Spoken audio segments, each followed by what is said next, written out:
Okay, we're reading from Srimad Bhagavatam, Canto 6, Chapter 17, texts 16 and 17.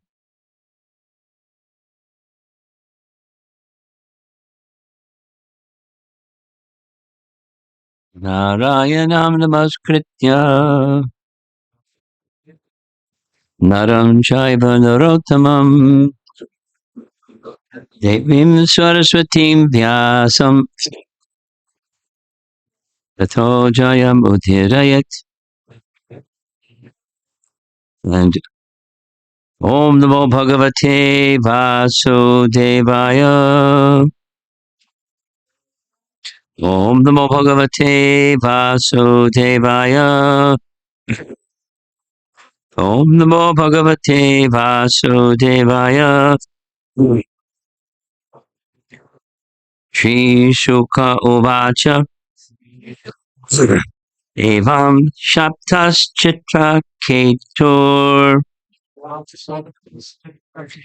Vimadnad Avarudhyatsa Prasadayam Asasatim Murna Namrena Bharata. Shukadev Goswami continued, my dear King Parikshit, when Chitraketu was cursed by Parvati, he descended from his airplane, bowed before her with great humility, and pleased her completely. Text 17. Chitraketur uvacha Pratigranami te shapam Atmanon jalanam bika mamambike Devarmatyaya yat proktam Purvam dishtam hi tasya tat. Chitraketu said, my dear mother, with my own hands folded together, I accept the curse upon me. I do not mind the curse, for happiness and distress are given by the demigods as a result of one's past deeds. Purport. Since Chitraketu was a devotee of the Lord, he was not at all disturbed by the curse of Mother Parvati. He knew very well that one suffers or enjoys the result of one's past deeds as ordained by Daivanetrena, superior authority, or the agents of the Supreme Personality of Godhead. He knew that he had not committed any offense at the lotus feet of Lord Shiva or the goddess Parvati, yet he had been punished. And this means that the punishment had been ordained. Thus, the king did not mind it. A devotee is naturally so humble and meek that he accepts any condition of life as a blessing from the Lord. Tatenukam pam suksamikshamana, Bhagavatam 10:14-8. A devotee always accepts punishment from anyone as the mercy of the Lord. If one lives in this conception of life, he sees whatever reverses occur to be due to his past misdeeds, and therefore he never accuses anyone. On the contrary, he becomes increasingly attached to the Supreme Personality of Godhead because of his being purified by his suffering. Suffering, therefore, is also a process of purification. Purport, a paragraph. Srila Vishwanath Chakravarti Thakur says, in this connection, that one who has developed Krishna consciousness and who exists in love with Krishna is no longer subject to suffering and happiness under the laws of karma. Indeed, he is beyond karma. The Brahma Samhita says, Karmani nirdhita kintu cha bhakti bhajam. A devotee is freed from the reactions of his karma because he is taken to devotional service. This same principle is confirmed in Bhagavad Gita 14:26. Sagunan samatitaitan brahmabhuyaya kalpate. One who is engaged in devotional service has already been freed from the reactions of his material karma and thus immediately becomes Brahmabhuta or transcendental. This is also expressed in Srimad Bhagavatam 1:221. Chiyante chasya karmani. Before attaining the stage of love, one becomes free from all the results of karma. Paragraph. The Lord is very kind and affectionate toward his devotees, and therefore a devotee in any condition is not subjected to the results of karma. A devotee never aspires for the heavenly planets. The heavenly planets, liberation, and hell are non-different for a devotee, for he does not discriminate between the different positions in the material world. The devotee is always eager to return home, back to Godhead, and remain there as the Lord's associate. This ambition becomes increasingly fervent in his heart, and therefore he does not care about material changes in life. Srila Vishwanath Chakravarti Thakur comments that Maharaj Chitraketu's being cursed by Parvati should be considered the mercy of the Lord. The Lord wanted Chitraketu to return to Godhead as soon as possible, and therefore he terminated all the reactions of his past deeds. Acting through the heart of Parvati, the Lord, who is situated in everyone's heart, cursed Chitraketu in order to end all his material reactions. Thus, Chitraketu became Vritrasura in his next life and returned home back to Godhead.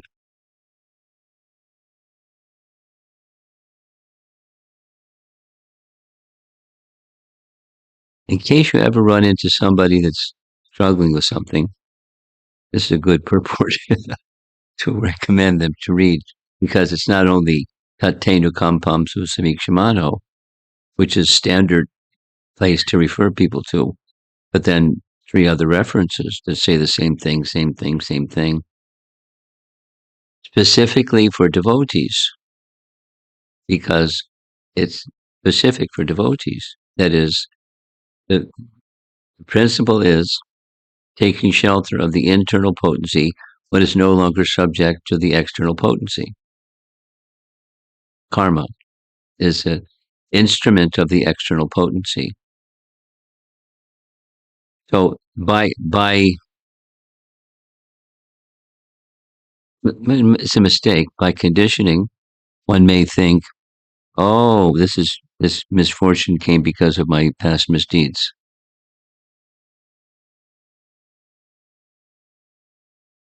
Which is karma. Here's a detail. The power of Abhas Bhakti is that prarabdha karma, or that which is due to fructify now, is cleared. However, Abhas Bhakti doesn't uproot the tendency. So wait a while, and the tendency is likely to come out again because the tendency is there, because it's tendency. So a misdeed is likely to be performed again, even if it's cleared, if the reaction of that misdeed is cleared. Therefore, consistently, when shelter is given to an offender, like Jai and Vijay, or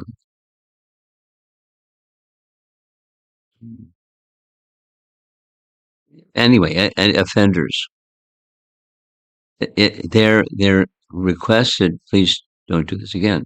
Commit to please don't do this again.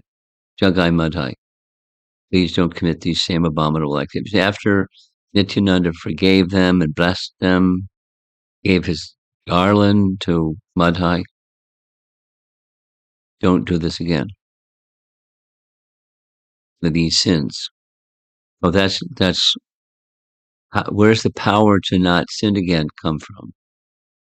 Or even worse, not make offense. Where does that power come from? Comes from the power of bhakti. The power of bhakti has that power. But it's not, the power of bhakti doesn't give an excuse. This consistently, Prabhupada would say, that it then becomes an offense if, on the strength of devotional service or the strength of chanting, one continues sin, thinking, it's a good program. I can do what I like. I just chant Hare Krishna and I have a clean slate. So if my conduct is a sinful conduct, it's okay because I'm chanting Hare Krishna. That's in the category of aparad. And that's to be not just avoided, it's to be stopped. And the power to stop is one of the powers of bhakti, meaning pure bhakti or unmixed bhakti, or something other than the reflection of bhakti or abhas bhakti. The detail, an important detail. Back to because they're nice, I'm going to read them. These three additional references besides 10:8, 10:14:8.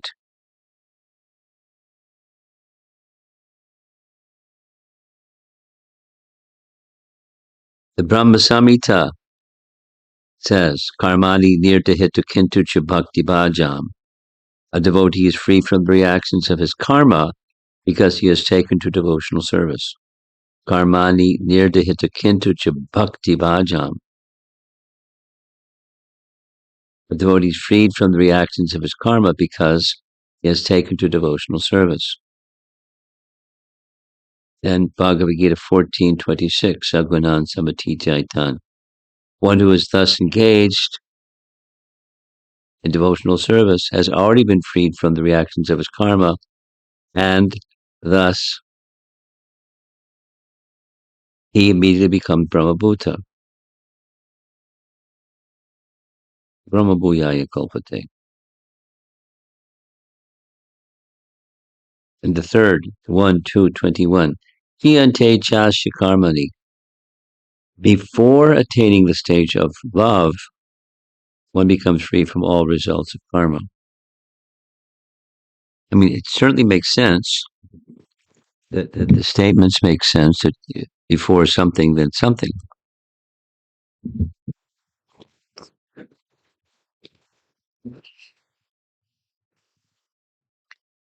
And the means of that special something is bhakti. Once again, the topmost stage of the yoga system is bhakti yoga. And the principles, according to Bhagavad Gita, the principles of Bhagavad Gita are very simple. What the mind does and what the body does. So the mind engaged in me and the body engaged in service to Krishna. There's qualitative, the mind engaged and the body engaged. But the principle is quite simple. And that's the distinction between the internal and the external energy.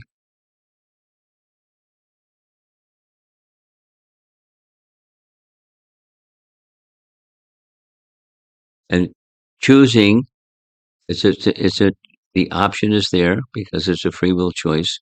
One can be engaged this way, one can be engaged that way. It's apparently same activity, this way, that way. And the distinction is for whom? The intended enjoyer. And by default, if the intended enjoyer is not Krishna, Krishna is obscured, then it's the external energy, and then karma, and then way over is Krishna is to be pleased. That's the bhakti principle. So largely, in practical terms, uh, the sadhakas are in a mixed devotion mood, and one can stay in the mixed devotion mood for a long time, like too long. But the Krishna's observing that he's the witness within the heart, and if there is some um, prompts from Supersoul or external guru or internal guru, some prompt is there by hearing and it touches the heart, then one can make proper choices instead of mixed choices. So that's a relationship of love.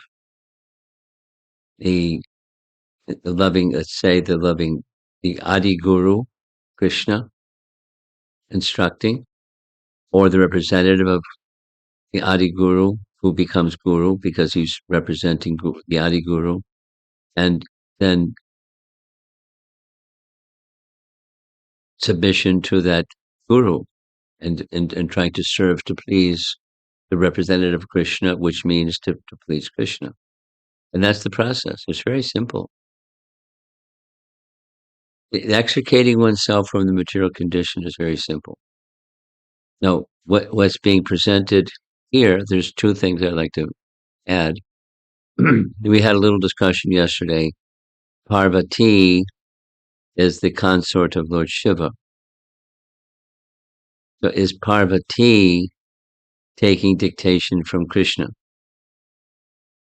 or from Lord Shiva? That was a part of our discussion yesterday.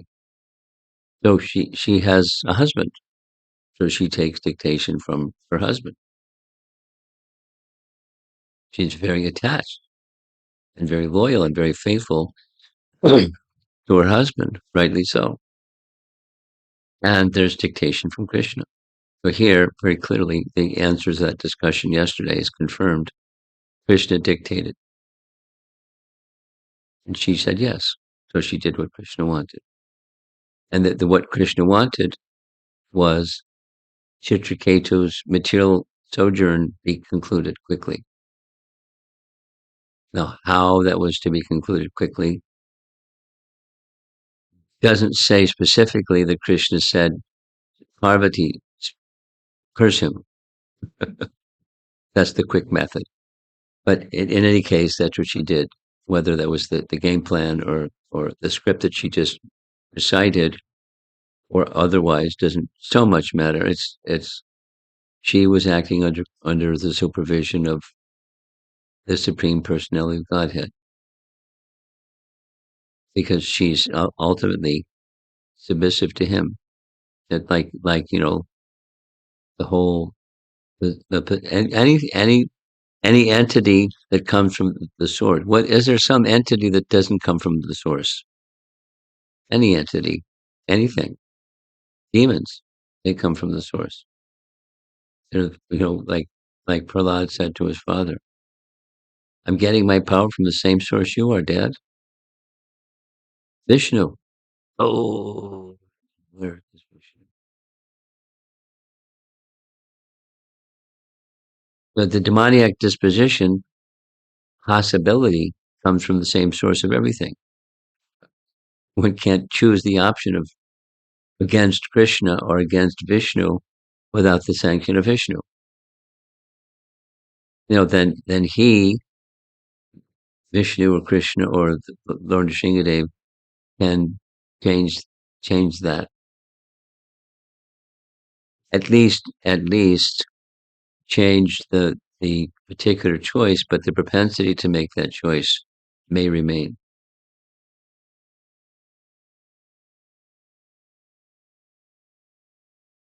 And then the exception is when Krishna kills uh, Dantavakra and Shishupal.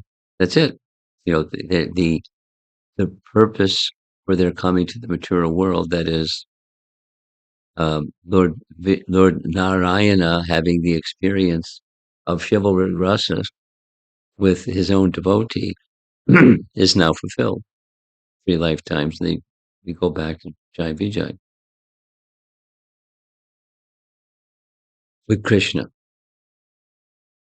So Krishna has that special, triple special potency. It's unintentional, or abhas, meaning something else. There's there's a special power, special privilege that comes from association with Krishna.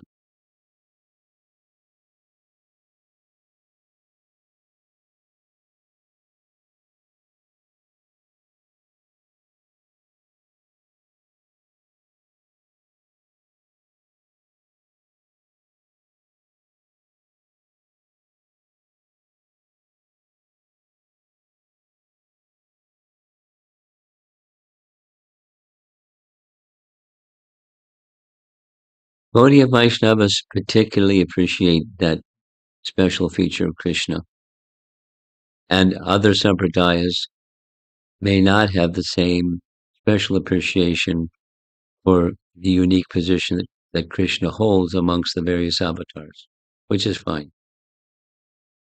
because that because several reasons. Vishnu Tattva is Vishnu Tattva, and one may have affinity for another form of the Lord, another Vishnu Tattva form of the Lord besides Krishna, like here, and that's fine. There's lots of devotees. I, Dharmatma had a son named Dhruva. Dhruva had this penchant for Lord Nrsingadev. He went all over the place and took photographs of Nrsinga deities and published a book about photos of the various features and forms of Lord Nrsingadev. It was Nrsinga Bhakta. That's fine.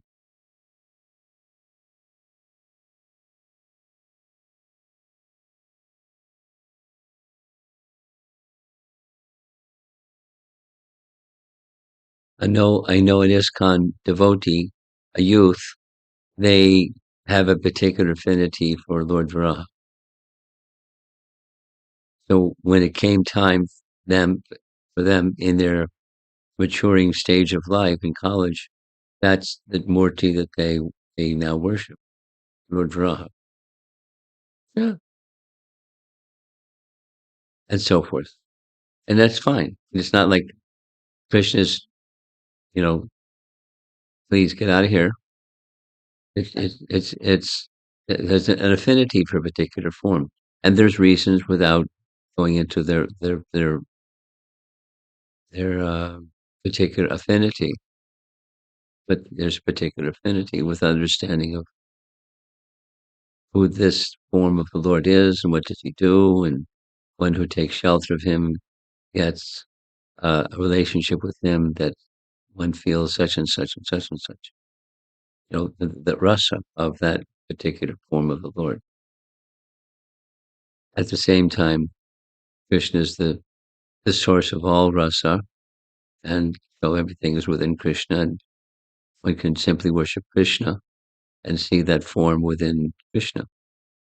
But then that particular form means something to those who have affinity for that particular form, and that's fine.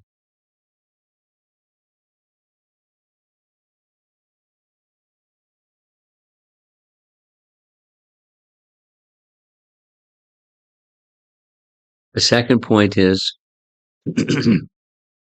that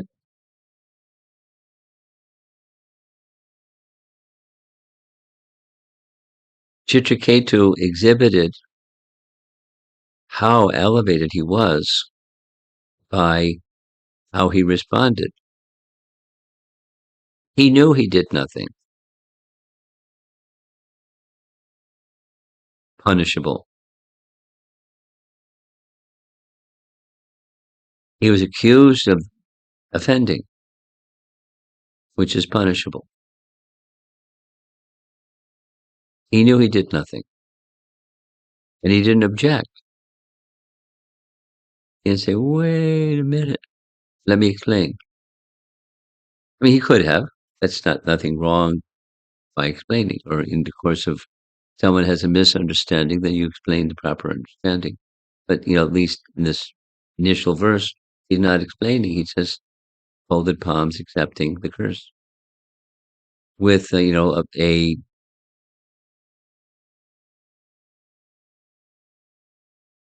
philosophical or profound, like not just intellectual philosophical, but a profound understanding and acceptance that the Lord has a plan. I don't understand his plan. I didn't do anything and I'm being cursed to become a demon. What's that plan?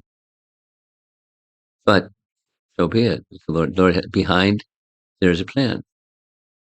And that he had such a degree of faith, then he remained undisturbed completely. Somehow the Lord has a plan. Now that's extraordinary. Normally, so many things. Say something or do something. But he just accepted.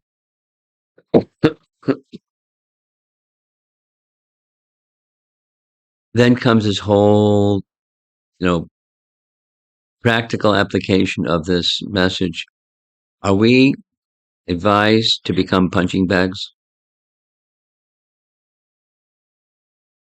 Somebody's got, a bee in their bonnet, and they just by their nature, they go around hitting people verbally or physically or both or something.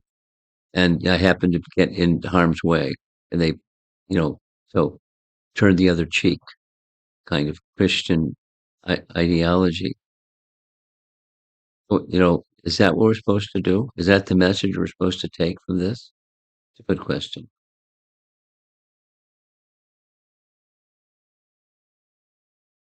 Now, the platform of a sadhaka and the platform of someone situated in prema are not likely to be the same.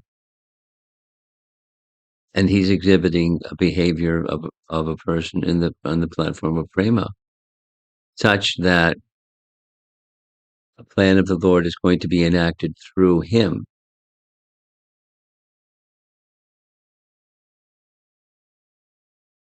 Through him, he's going to give lessons to one of the Lord's devotees, Indra, to chastise him and advise him and so forth and so on, even from the body of a demon that was doing demon type things of stomping on people and a big giant demon.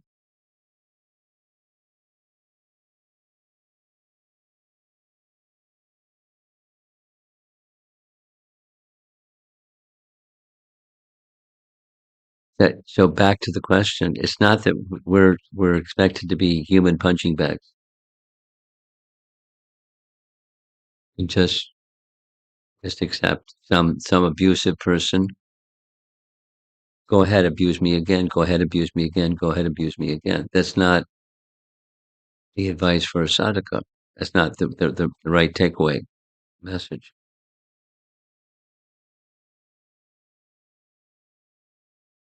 The description for what a sadhaka should do, that's a different kind of instruction. A madhyama adhikari, for example, may do one of four things, or see four different categories of people. And those who are in the category of asuras, you stay away from them. Stay away from unwholesome people. Keep a safe distance from unwholesome people. But then the most elevated person, that's different. The Avaduta Brahmana in the 11th canto, or King Rishabdev, or Haridas Thakur, or, you know, persons on the topmost platform, they're indifferent. But we're the one who is not on that. We don't imitate on whatever platform we are. We act according to that platform, and we may carefully go away from such association. Then comes this other Vaishnava principle, which is respect. Pandita Samadarshana. This Brahmabhuta reference,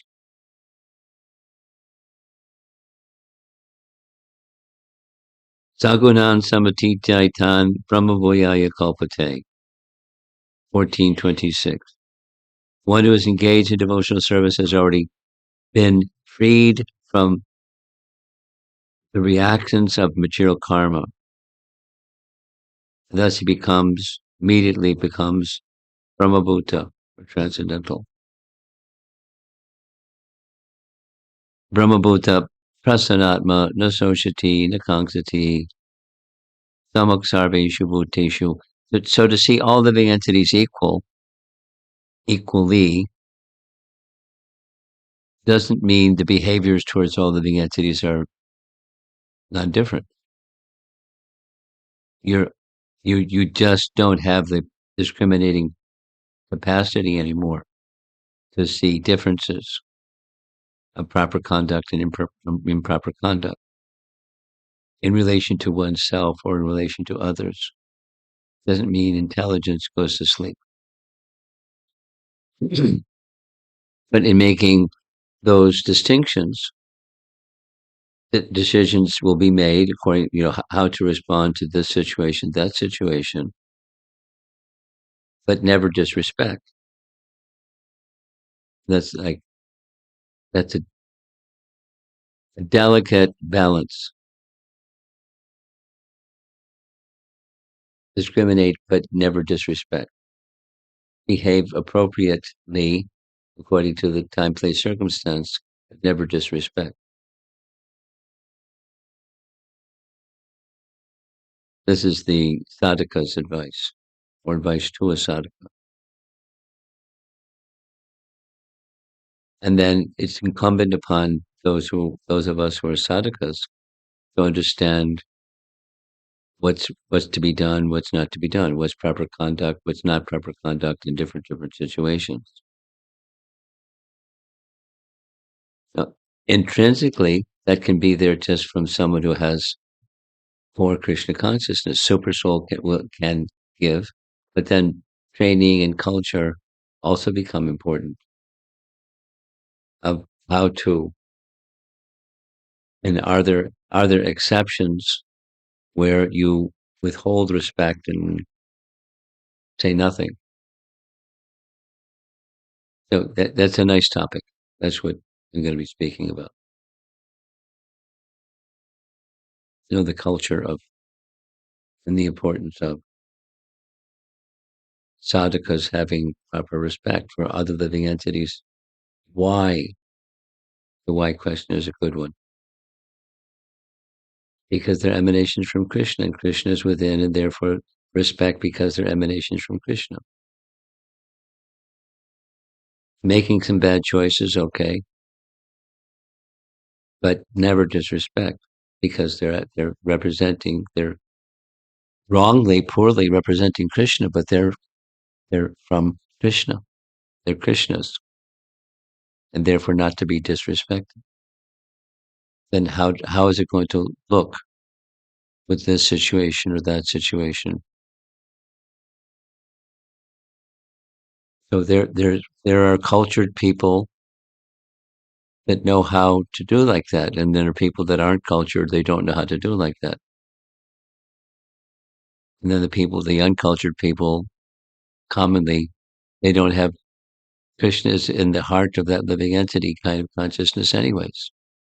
So they'll do whatever they're going to do. Generally, self-centered.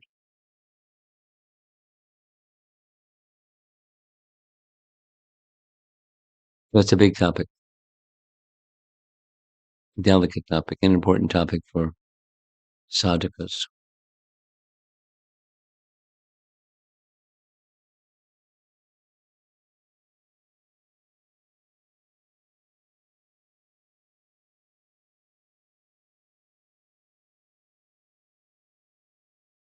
The next verse, this text 18, tomorrow's verse, or the next verse in the sequence, he gives a further explanation. A nice further explanation. His acceptance of Parvati's curse is why he's just accepting, that we already heard from the purport, the Lord's plan somehow or another. But he's not taking responsibility for the curse of Parvati or having done something wrong.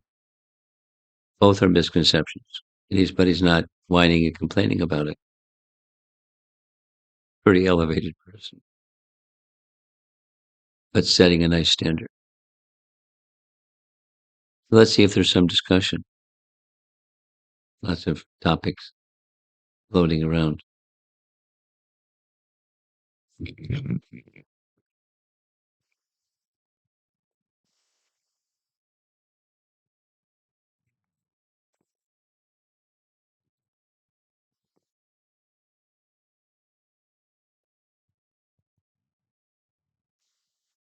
Hare Krishna, Guru Maharaj. Two thoughts. The first one is just to echo the point you made on how elevated Chitraketu was in his reply. I think, yes, this is perhaps kind of explain why this episode made itself into the pages of the Bhagavatam. Like when this such a big and unexpected reversal occurred, he didn't become resentful or become bitter or go to the other route, like become feel guilty or shamed. And he just replied with such a, I feel like it's such a dignity and elegance as well. I feel like it's just kind of reminded me of the other verse, the previous verse. In his conversation, in his battle call with Indra, he expressed his heart that I don't desire Brahmaloka or the hellish heavenly planet or Yoga City if I have to give up the lotus feet of the Supreme Lord, which is the verse that's also quoted by Nagapatni in their Kaliya pastime. I feel like his response really comes from that platform. His consciousness is there, like he is shelter taking. He regards the lotus feet of Krishna as the super most valuable things in his life, and that's why he could equally situated himself amidst happiness and distress. And yeah, that's just an echo of what you say. And the second thing I feel today is from you can see from the first verse we read. It's like his behavior this time, it said, pleased Parvati a lot. And yesterday we talk about, or in an earlier verse, it talks about his comment on Lord Shiva's behavior is offensive to Parvati. So I'm thinking like the relationship, kind of Vaishnava relationship, is also a living thing. It's on the one hand, previously he made an offense to Parvati, and then he could also later on the relationship become better, and he pleased him. So I feel like it's a living thing, and it needs cultivation and proper attention.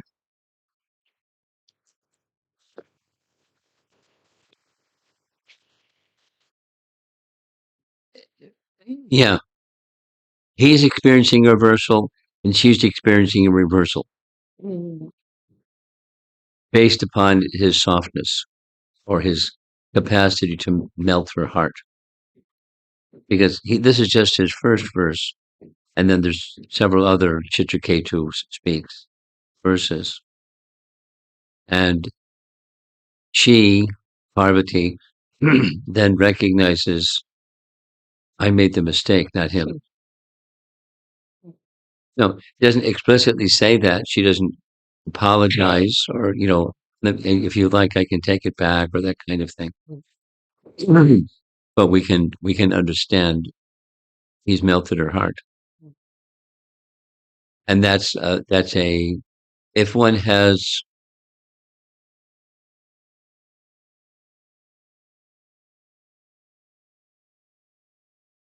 sufficient Krishna consciousness, then it's certainly possible that someone who's antagonistic, their heart can be melted. No, there are some persons their heart can't be melted. But there are some cases where the heart can be melted. And in many, many, many, many examples of how these certain people were in opposition to Prabhupada, but did a reversal. They did the reversal by seeing his demeanor and his purity and his simplicity and his culture and his offering them respect, even they were disrespecting him, and it melted their heart to see, who he really was. It was not manipulative. It's just the nature of purity. It melts hearts.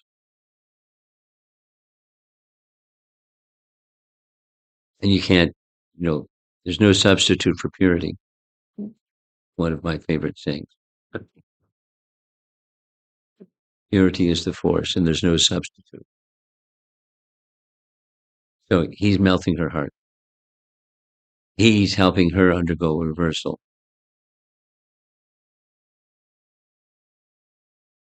And many other things at the same time. The instrument of Krishna's will is in action. Something else? Yeah.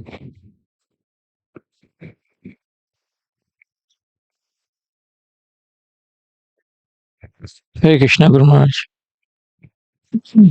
The one statement which you made, like it's discriminating, but not disrespecting.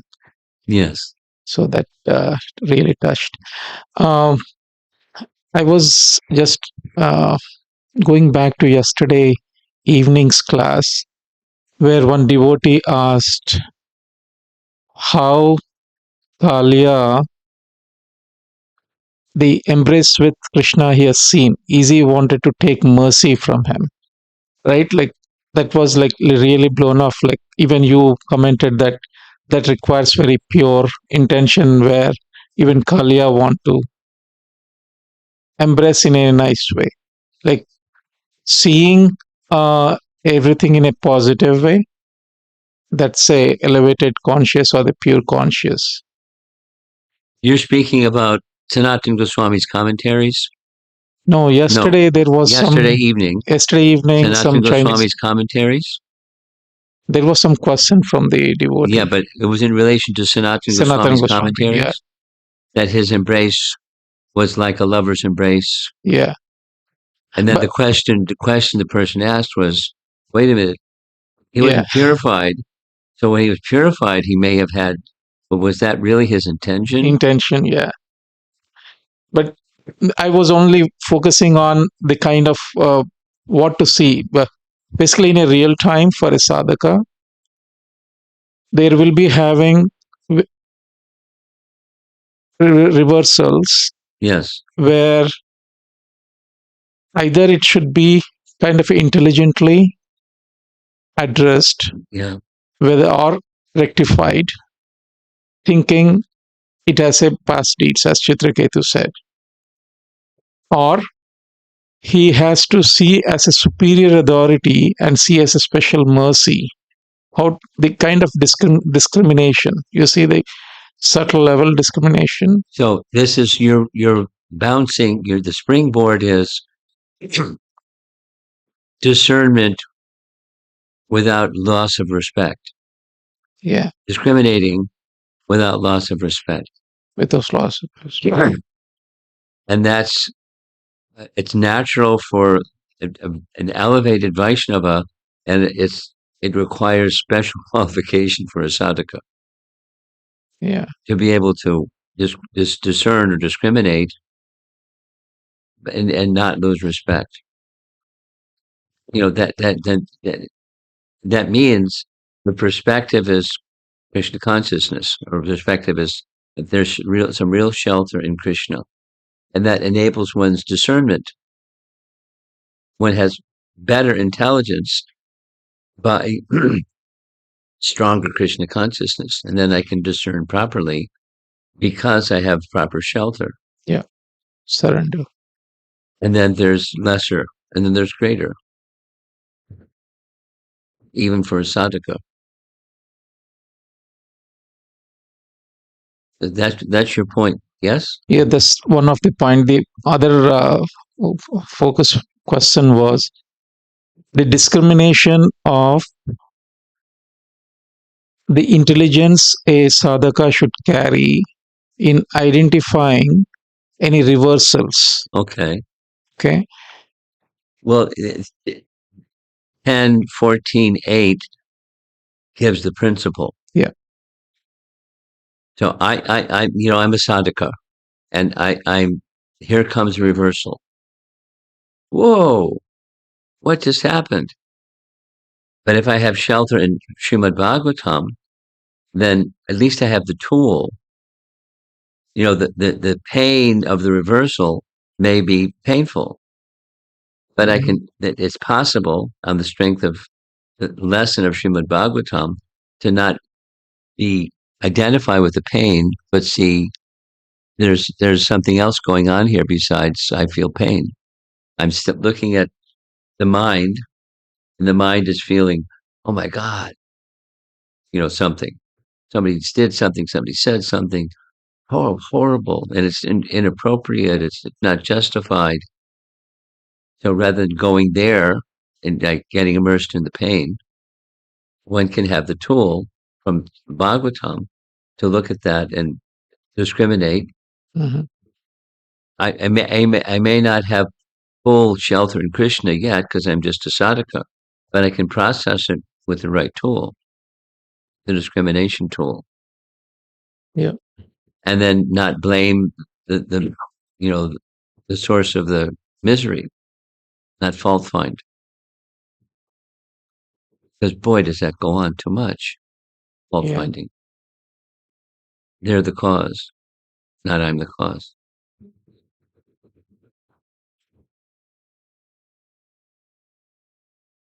And also it takes a elevated conscious to see everything as a mercy of the Lord. Yeah. There's degrees of seeing. That's my point.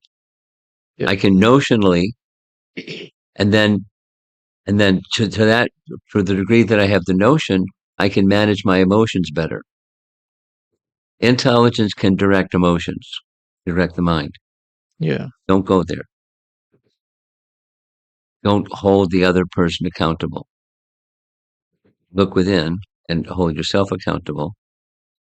And I don't know what's back there. What was the prompt for this misfortune or this reversal? But I accept it in principle because there's the will of the Supreme Lord is behind it somehow. So I accept it. And maybe begrudgingly, that goes on too. Mm. I'm a sadhaka. I still feel pain when this reversal comes and it was unjustified, at least from my perspective. It's not justified. And it happens, reversals happen and those feelings happen also. So then the degrees of how much shelter is there in the cause of all causes. Behind this event, there's a cause and there's a cause. So I may not understand Krishna's plan or Krishna's sanctioning this. Why?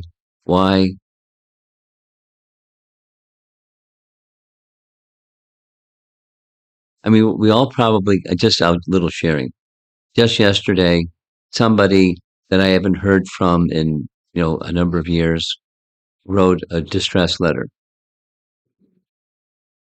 My wife has a certain da-da-da-da-da illness, and the da-da-da-da-da illness indicates da-da-da-da-da, da-da-da-da-da. So please offer your prayers for my wife. No prayers, that's fine.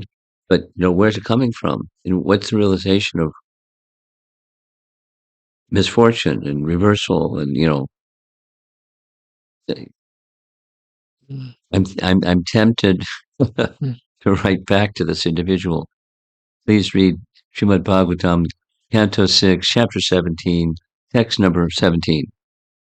16, sir. 6, 17, 17. Tell me what you think after reading it. And it has nothing to do with illness, but it has everything to do with the cause behind the misfortune. Reversal. And life has circumstances. We don't know what and why, and just anyway. It's like it's like a little child, and they have a fall, a spill, and they start crying. And that's it. And somebody comes and pats them, and they can cry for a while longer. And then the cry. There's no higher consciousness. It's just relief of the shock of the fall, whatever pain is there or not there. And so so higher consciousness Krishna consciousness is an ability to process circumstances of the temporary wisely. Because the temporary is going to keep moving. It's going to be sometimes and sometimes. Yep. Thank you. And what are we supposed to do with the temporary? And so the Bhagavatam gives us answers.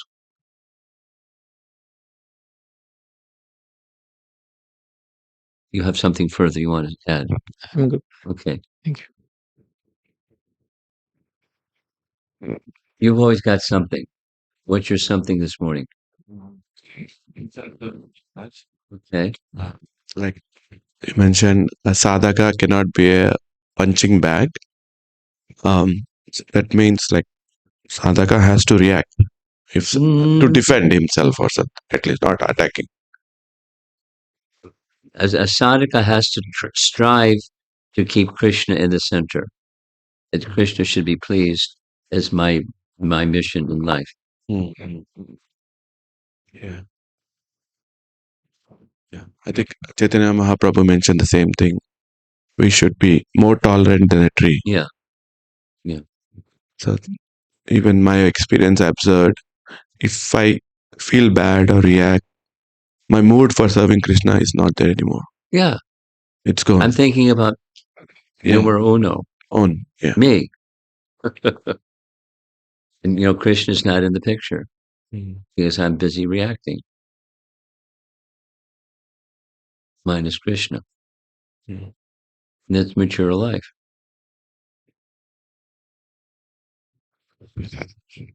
Okay. Do you want to add something back there? No? Srila Prabhupada, he,